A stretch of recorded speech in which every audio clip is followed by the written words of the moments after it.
Salam, selamat pagi sahabat terkasih. Senang sekali kita bisa bertemu kembali dalam renungan pagi ini. Hari ini kita akan merenungkan satu hal yang sangat dekat dengan kehidupan kita. Tentang bagaimana kita bekerja, menolong orang lain, tapi seringkali merasa tidak dihargai. Pernahkah sahabat merasa sudah membantu sepenuh hati, mengorbankan waktu, tenaga, bahkan pikiran, tetapi akhirnya malah dimanfaatkan orang lain? Firman Tuhan hari ini mengingatkan kita untuk menemukan keseimbangan. Tetap menolong dengan kasih, tetapi juga berani berkata cukup ketika sudah melewati batas. Mari kita membaca dari Lukas 10 ayat 7.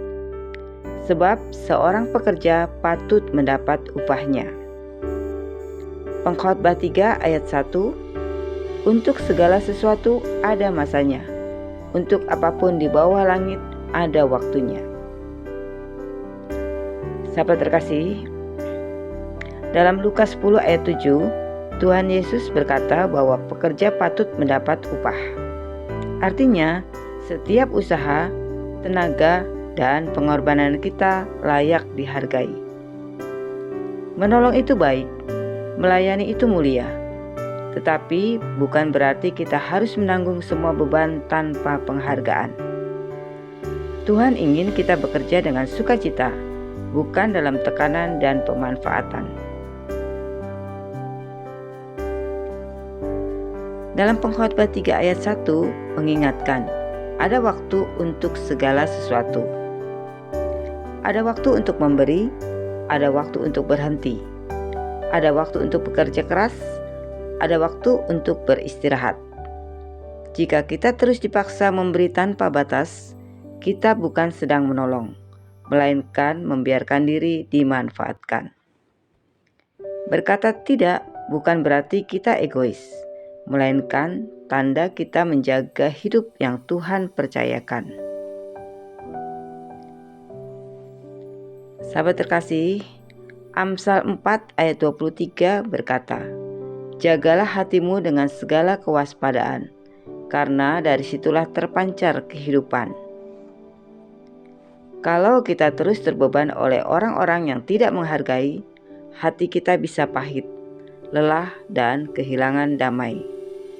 Dengan berkata cukup, kita sedang menjaga hati agar tetap sehat dan bisa memberi dengan cara yang benar. Sahabat terkasih, kadang kita takut kalau berhenti menolong atau menolak pekerjaan yang tidak sehat.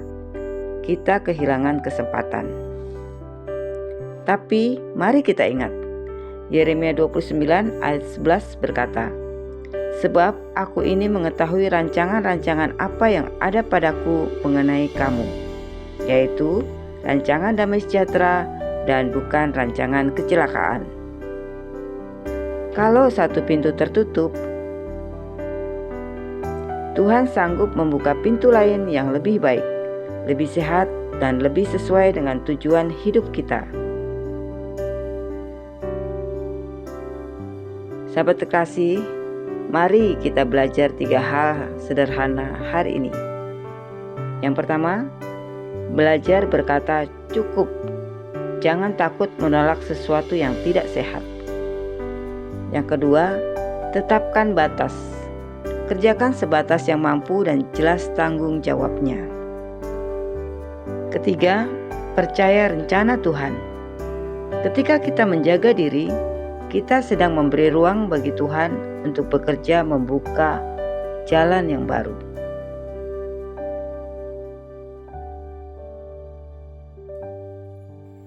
Sahabat terkasih, mari kita berdoa bersama.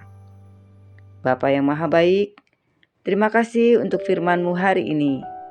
Engkau mengingatkan bahwa seorang pekerja patut mendapat upahnya, dan untuk segala sesuatu ada masanya. Tolong kami agar berani berkata cukup ketika memang sudah saatnya berhenti, dan berani menjaga hati agar tetap dalam damai-Mu. Tuntun kami untuk fokus pada rencana-Mu yang indah, dan jauhkan kami dari orang-orang yang hanya ingin memanfaatkan. Dalam nama Tuhan Yesus Kristus, kami berdoa dan mengucap syukur. Amin. Sahabat terkasih, jika renungan ini memberkatimu, jangan lupa untuk klik like, share, komen, dan subscribe ya. Tekan juga lonceng notifikasinya supaya tidak ketinggalan renungan setiap pagi. Sampai jumpa di renungan pagi berikutnya. Selamat beraktivitas. Tuhan Yesus memberkati.